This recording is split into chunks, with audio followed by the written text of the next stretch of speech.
नमस्कार सर्व विद्यार्थी व पालकांचे मी प्रीतम शाह, संचालक रिलायन्स एज्युकेअर पुणे आमच्या YouTube चॅनलमध्ये व कन्सल्टन्सीमध्ये स्वागत करीत आहे. PWD person with physical disability म्हणजे दिव्यांग विद्यार्थ्यांसाठी अत्यंत महत्त्वाची अशी एक सूचना मी घेऊन आलेलो आहे. NTA द्वारा 17/5/2025 रोजी एक नोटिफिकेशनद्वारे ज्या विद्यार्थ्यांनी नीटचा फॉर्म भरताना PWD त्यांच्याकडे डॉक्युमेंट्स नसल्यामुळे भरले नव्हते अशा विद्यार्थ्यांना खाली डिस्क्रिप्शन मध्ये ईमेल आयडी देत आहे.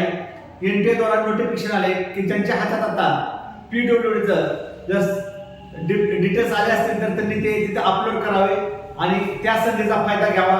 ही मी तुम्हाला अत्यंत महत्त्वाची अशी बातमी देण्यासाठी तुमच्यासमोर आलेलो आहे. त्याचप्रमाणे अशा अत्यंत महत्त्वाच्या इम्पॉर्टन्स नोटिफिकेशनसाठी आमच्या YouTube चॅनलला सबस्क्राईब करा, लाईक करा आणि हा व्हिडिओ गरजूपर्यंत नक्की पोहोचवा अशी मी सर्व विद्यार्थी व पालकांना विनंती करत आहे.